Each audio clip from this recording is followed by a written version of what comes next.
나는 내 아기를 처음으로 잘못된 사람에게 안기게 한 일이 불과 48시간 만에 내 인생 전체를 무너뜨릴 거라고는 한 번도 생각하지 못했다. 그런데 지금 출산한 지 일주일밖에 안 된 나는 갓난아기를 안고 우리 아파트에 혼자 앉아 있다.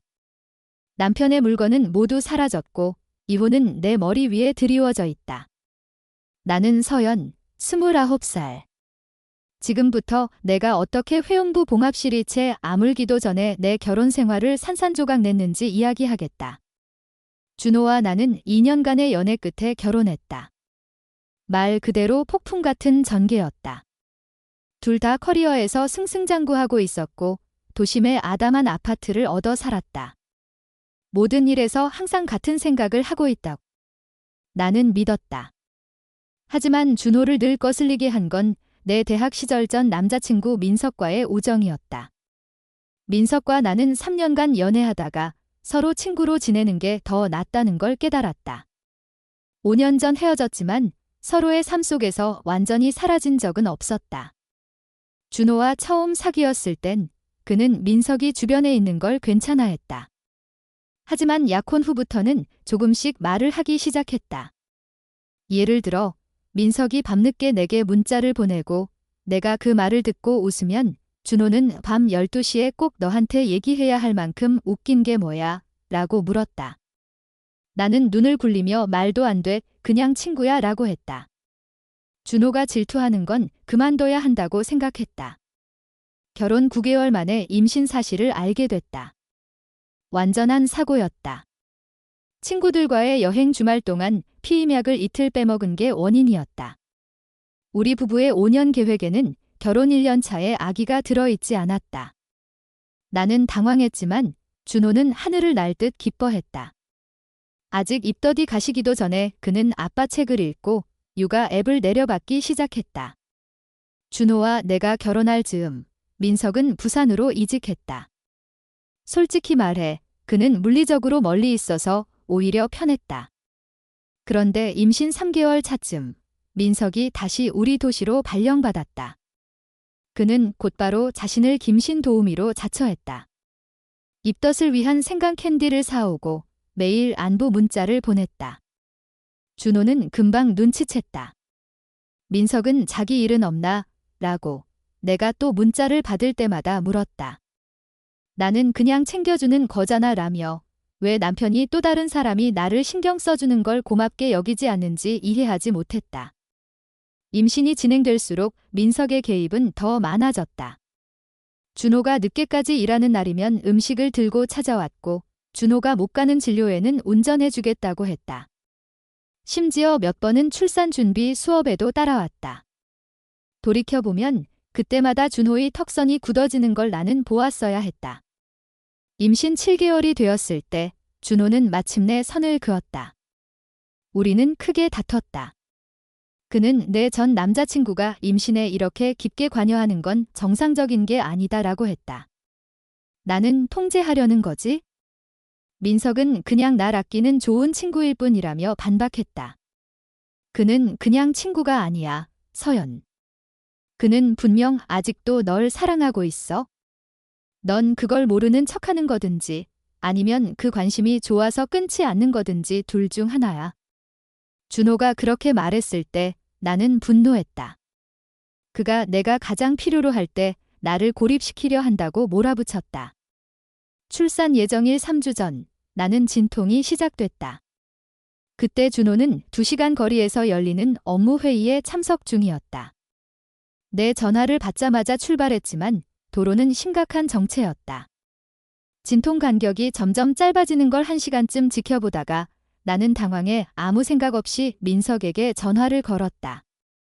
그는 15분 만에 우리 아파트로 와서 나를 병원으로 데려갔다. 분만실에 도착해 자리 잡았을 때 진통은 이미 강하게 오고 있었다.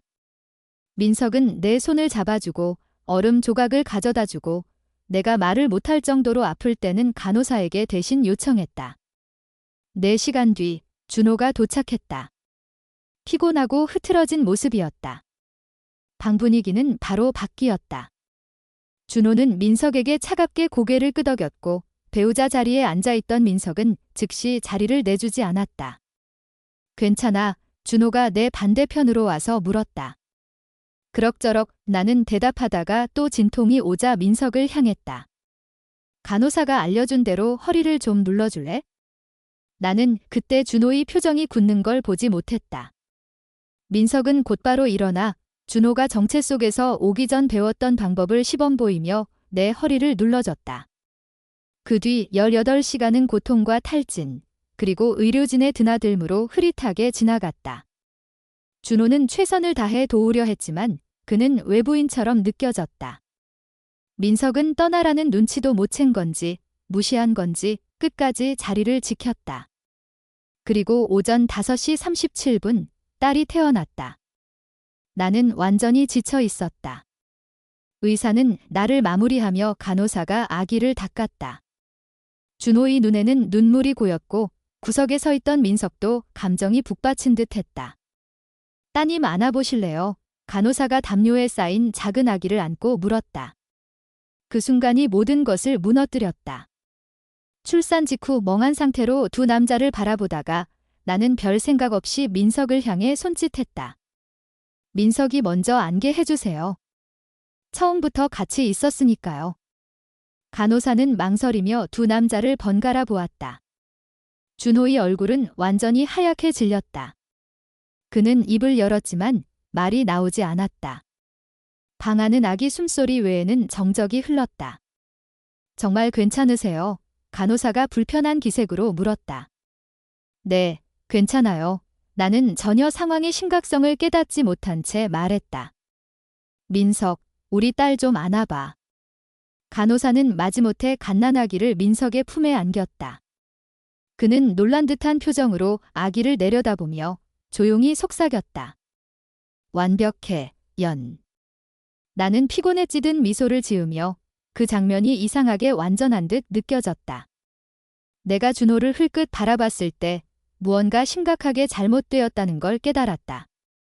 그는 벽 쪽으로 물러서 있었고 얼굴에는 상처와 충격이 뒤섞인 표정이 얼어붙어 있었다. 왜 그래? 나는 그의 반응이 진심으로 이해가 되지 않아 물었다. 왜 그러냐고. 준호가 낮고 떨리는 목소리로 되물었다. 방금 너, 우리 딸을 나보다 먼저 내 전 남자친구한테 안기게 했어. 그녀의 아버지인 나보다.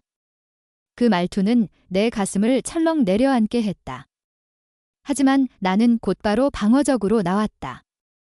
아, 제발 이걸로 호들갑 떨지 마. 그는 처음부터 여기 있었고 계속 도와줬잖아. 당신도 곧 안게 될 거야. 그게 문제가 아니야, 서연. 준호의 목소리는 분노를 꾹꾹 눌러 담아 팽팽했다. 그건 우리 순간이었어. 너와 나, 그리고 우리 딸의 순간. 그의 순간이 아니었어. 민석은 여전히 아기를 안은 채 어색하게 몸을 움직였다. 내가 그냥 당신한테 드릴까요? 그가 준호에게 물었다.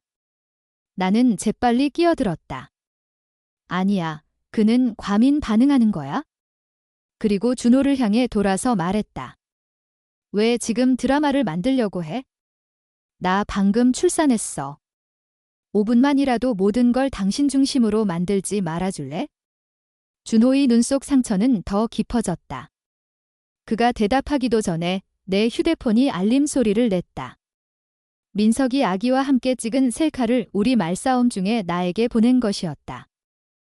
나는 무심코 화면을 확인했고 준호는 그 모습을 똑똑히 지켜봤다. 그의 표정은 더 굳어졌다. 진짜 지금 휴대폰을 본다고? 그가 말했다. 그냥 사진이잖아. 나는 휴대폰 화면을 그에게 보여주며 말했다. 봐, 둘이 얼마나 귀여운지. 준호는 사진을 보더니 다시 나를 바라봤다. 마치 지금 벌어지는 일을 믿을 수 없다는 듯한 눈빛이었다. 난 좀 바람 좀 쐴게. 그가 마침내 말하고는 문 쪽으로 향했다. 준호, 말도 안 되는 소리 하지 말고 돌아와서 딸 좀 안아. 나는 그를 불렀다. 그는 문간에서 잠시 멈춰 병상에 앉아있는 나와 아기를 안고 있는 민석을 바라봤다. 혹시 그가 조용히 말했다. 그리고는 나가버렸다. 나는 그의 과장된 퇴장을 보고 눈을 굴렸다. 진정할 거야? 나는 민석과 점점 불편해하는 간호사에게 말했다. 그냥 피곤하고 감정이 예민한 거야? 다음 날은 간호사들, 모유 수유 상담사들, 의사들의 검진이 이어졌다. 준호는 병실에 있었지만 말없이 아기를 안고 있거나 휴대폰만 보았다. 민석이 문자를 보내 들러도 되냐고 묻자 나는 그래라고 했다. 그러자 준호의 온몸이 굳었다. 오늘은 우리 가족끼리만 있는 줄 알았는데? 그가 작게 말했다. 민석은 꽃을 들고 왔다. 우리 가족끼리야? 나는 대답했다. 민석은 그냥 잠깐 들러서 우리를 보러 온 거잖아. 그게 가족의 의미는 아니지, 서연. 하지만 민석은 몇 시간이고 머물렀다.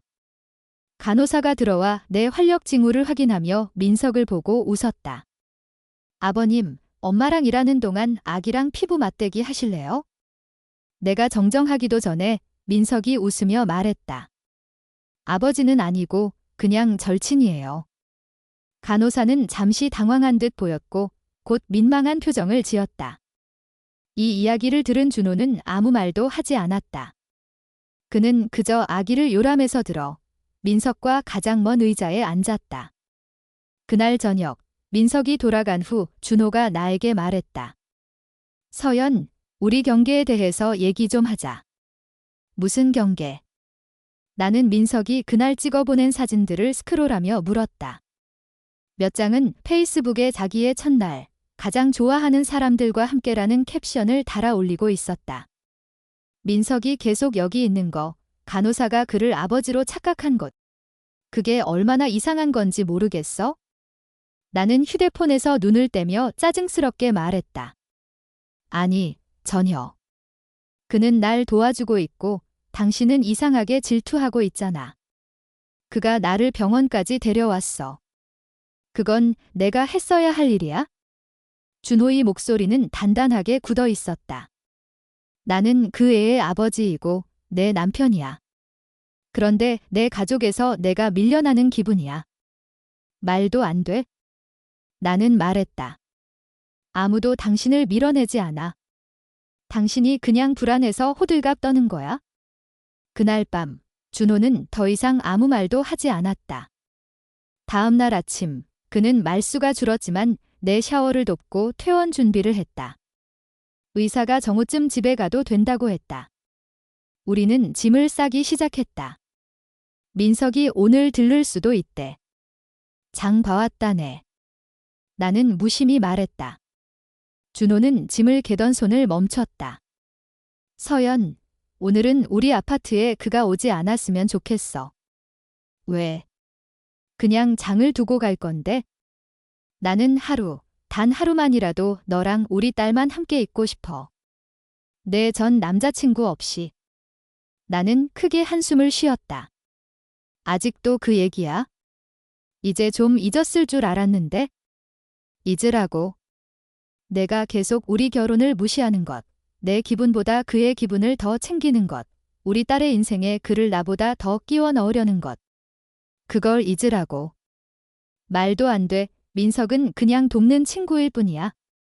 준호는 나를 오래 바라보았다. 마치 처음으로 나를 제대로 보는 듯한 눈빛이었다. 나 바람 좀 쐬고 올게. 그는 재킷을 잡고 나갔다.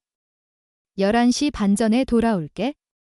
그가 그렇게 말했지만 퇴원 시간이 되어도 그는 돌아오지 않았다. 나는 짐을 다 싸고 그를 기다렸다. 문자를 보냈다. 어디야? 곧 나가야 해. 답은 없었다. 정오가 지나자 짜증이 났다. 간호사가 퇴원 서류를 들고 들어왔지만 남편이 아직 오지 않았다고 해야 했다. 12시 반. 나는 걱정이 되어 준호에게 전화를 걸었지만 바로 음성사서함으로 넘어갔다. 오후 1시. 나는 화가 치밀어 민석에게 전화를 걸어 데리러 와 달라고 했다. 아파트에 도착했을 때 준호의 여행 가방과 몇 벌의 옷, 노트북이 사라져 있었다.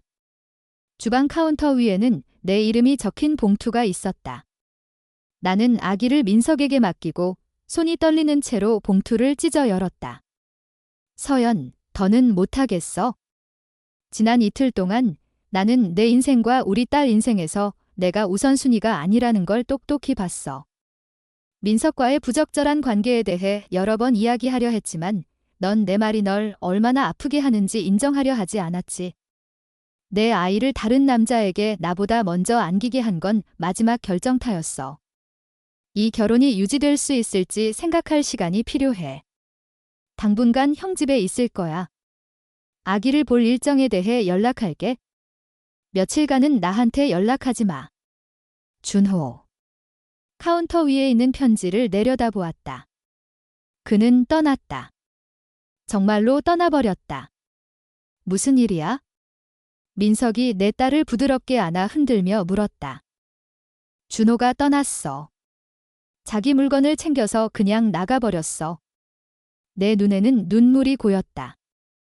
하지만 슬픈 눈물이 아니었다. 분노의 눈물이었다.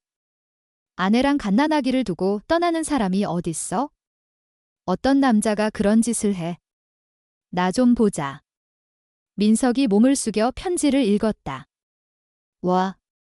이건 세다. 이건 완전 무책임한 짓이야. 나는 분노에 차 말했다. 난 방금 아기를 낳았어. 그의 아기를. 그런데 내가 먼저 안게 했다고 이 난리를 치는 거야? 누가 먼저 안았든 무슨 상관이야? 민석은 불편한 듯 몸을 움직였다. 글쎄. 그 순간이 그 사람한텐 중요했을 수도 있잖아. 너한텐 아니고? 나는 날카롭게 쏘아붙였다. 그는 그냥 웃기고 있는 거야? 다음 날 아침, 나는 페이스북에 글을 올렸다. 사람의 진짜 인격은 뜻대로 되지 않을 때 드러난다. 어떤 아버지들은 딸이 태어난 지 하루 만에 자신이 먼저 안지 못했다는 이유로 아이를 버리고 떠난다. 싱글맘, 이제 시작이네. 병원에서 집으로 돌아온 지 3일 만에 준호에게서 문자가 왔다. 내일 오후 2시에 아기 보러 갈게. 민석은 없었으면 좋겠다. 다음 날 준호가 도착했을 때 그는 형편없는 모습이었다. 며칠째 잠을 못 잔 듯 눈은 벌겋게 충혈돼 있었고 수염이 자라 있었다. 아기 좀 안아도 돼? 그는 인사도 없이 말했다. 나는 딸을 건넸다. 그의 얼굴은 즉시 부드러워졌고 그는 소파 끝자리에 나와 최대한 멀리 떨어져 앉아 아기만 바라봤다. 그래서 이제 그 유치한 짓은 끝난 거야? 내가 물었다. 그의 표정은 다시 굳었다. 이건 유치한 짓이 아니야, 서연. 이건 내가 몇 년간 무시당한 끝에 드디어 나 자신을 지키는 거야. 몇 년. 나는 비웃었다. 그건 좀 과장 아니야? 아니야. 그는 낮게 말했다. 우리 관계 내내 똑같았어. 민석이 전화하면 넌 달려갔고, 민석이 무슨 필요가 있으면 우리 계획보다 그걸 먼저 챙겼고, 민석의 감정은 언제나 내 감정보다 더 중요했지. 그건 불공평해. 나는 반박했다. 당신이 없는 동안 민석은 날 도와줬잖아. 내가 없는 건 내가 나를 여기 있게 만들지 않았기 때문이야. 준호의 목소리는 감정으로 팽팽했다. 아내가 갓난아기를 다른 남자에게 먼저 안기는 걸 보는 기분이 어떤지 알아? 그 순간을 빼앗기는 기분이 어떤지 알아? 그렇게 말하니 순간 가슴 한구석이 흔들렸다. 그렇게 들으니 분명 나쁘게 들렸다. 하지만 나는 여전히 화가 나고 자존심이 세서 인정하지 않았다. 너무 오버하는 거야? 그렇게 큰일 아니었잖아. 나한텐 큰일이었어. 그는 담담하게 말했다. 그리고 내가 여전히 그걸 이해하지 못한다는 게 내가 떠날 수밖에 없는 이유야.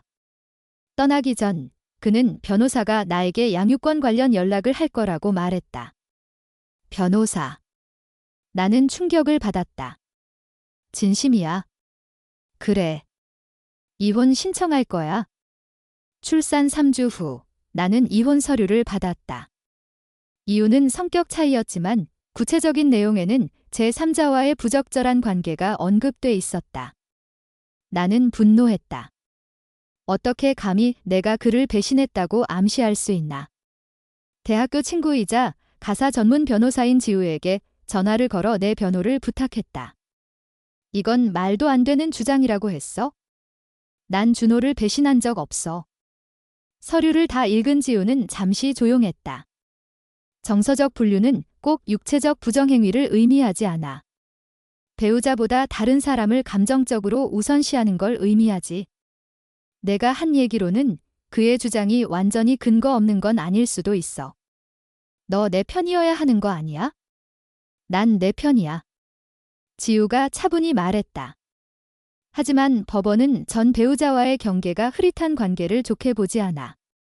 상황은 더 꼬였다. 준호가 소송 과정에서 친자 확인 검사를 요구한 것이다. 그건 모욕이야. 나는 이를 갈며 말했다. 당신도 알잖아. 이 아이는 당신 딸이야. 정말 내가 알아야 할까? 준호가 날 똑바로 바라보았다. 내 눈에는 너와 민석이 내가 아는 것보다 훨씬 가까워 보이거든. 그가 걸어나가는 모습을 보며 나는 속이 뒤틀렸다. 단지 모욕감 때문만이 아니라 아주 작은 불안감 때문이었다. 약 10개월 전 준호가 출장 중이던 어느 날 밤 민석과 나는 그의 귀환을 기념하며 술을 마셨다. 많이 취했고 그날 밤 끝부분의 기억은 흐릿했다. 결국 나는 용기를 내 민석에게 물었다. 그의 반응은 내 불안을 더 키웠다. 친자 검사. 그는 얼굴이 이상하게 굳으며 되물었다. 그게 왜 필요해? 혹시라도 그 검사에서 당신이 아버지가 아니라는 결과가 나올 이유가 있는 거야? 나는 천천히 물었다. 그는 침을 삼켰다. 우린 그냥 키스만 했어. 넌 그 후 바로 잠들었잖아. 그게 다야? 나는 완전히 믿지 못하며 다그쳤다.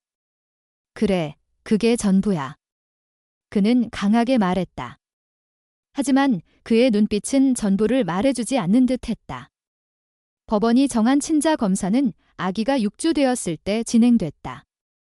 아기와 준호의 볼 안쪽에서 면봉을 채취했다. 결과를 기다리는 5일은 내 인생에서 가장 길었다. 5째 날, 준호가 전화를 걸었다. 결과 나왔어. 형 집 근처 공원에서 볼 수 있을까? 그는 벤치에 앉아 땅을 바라보고 있었다. 나는 아기를 카시트에 눕힌 채 옆에 앉았다. 말해줘. 더는 기다릴 수 없었다. 그는 재킷 주머니에서 봉투를 꺼내 내게 건넸다. 손이 떨리는 채로 봉투를 열어 결론 부분을 읽었다. 피검사자 박준호는 해당 아동의 생물학적 부가 아님이 확인되었습니다. 세상이 기울었다. 아니야. 나는 속삭였다. 틀림없어. 뭔가 잘못됐어. 잘못 없어. 준호의 목소리는 텅 비어 있었다. 2번이나 검사했어. 준호, 이해가 안 돼. 이럴 리가 없잖아. 난 전혀 생각도... 그만. 그가 일어서며 말했다. 결과가 모든 걸 말해주잖아. 제발. 눈물이 쏟아졌다. 정말 몰랐어. 난 진짜 당신 아이인 줄 알았어. 그는 아기를 내려다보았다. 그의 눈에도 눈물이 고였다. 나도 그랬어. 하지만 그녀는 내 아이가 아니야? 그리고 넌 우리 결혼 내내 나한테 거짓말을 해온 거야? 난 거짓말한 게 아니야? 정말로. 그만. 그가 말을 끊었다. 확실하지 않으면서도 가능성을 알고 있었잖아. 그럴 가능성이 있다는 걸 알면서도. 준호는 말을 마치며 나를 바라봤다. 난 끝났어, 서연. 이제 어떻게 되는 거야? 그가 돌아서자 나는 소리쳤다. 이제 민석에게 전화해서 그가 아버지라는 걸 알려. 이혼은 최대한 빨리 마무리할 거야. 나는 공원 벤치에서 민석에게 전화를 걸었다. 결과 나왔어. 준호 아이 아니래? 긴 침묵이 이어졌다. 확실해? 응, 그 말은 내 아이란 뜻이야, 민석. 내 목소리가 떨렸다. 넌 아버지야. 생각할 시간이 필요해. 그가 마침내 말했다. 다시 전화해도 될까? 하지만 그날도 다음 날도 전화는 오지 않았다. 3일 후에야 내가 그를 겨우 연결했을 때 그의 목소리는 차갑고 형식적이었다. 이게 내 인생에 어떤 의미인지 생각해봐야겠어. 내 계획에 없던 일이니까. 내 계획에도 없었어. 나는 날카롭게 말했다. 하지만 아이는 존재하고 너에게도 책임이 있어. 알아, 알아. 그가 서둘러 말했다. 그냥 생각할 시간이 필요해. 공간. 그게 다였다. 준호는 나로부터의 공간을 원했고 민석은 책임으로부터의 공간을 원했다. 그리고 나는 내 인생을 산산조각 낸 아기와 함께 홀로 남겨졌다. 민석은 결국 친자 확인 검사를 수락했고 결과는 그가 아버지임을 확인했다. 하지만 그는 딸의 삶에 적극적으로 참여하는 데는 망설였다. 금전적 지원은 하겠다고 했지만 정기적인 면회는 거부했다. 난 아직 아빠가 될 준비가 안 됐어. 그가 점점 더 팽팽해지는 대화 중에 인정했다. 나도 아니었어. 나는 결국 폭발했다.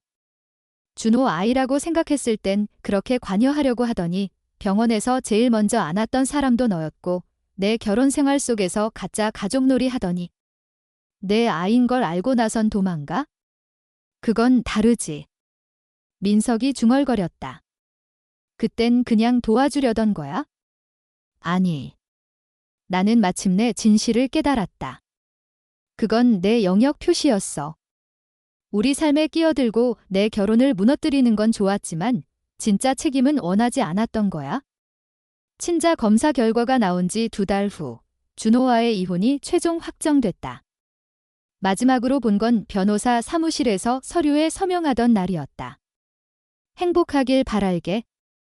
그가 떠나며 말했다. 진심이라는 걸 알 수 있었다. 미안해. 내가 대답했다. 그 말로는 내가 저지른 상처를 다 담기엔 턱없이 부족했다. 이제 딸은 6달이 됐다. 밤늦게 아기가 잠들면 나는 가끔 준호와 행복했던 시절의 사진을 스크롤한다. 다른 선택을 할 수 있었던 순간들을 떠올린다.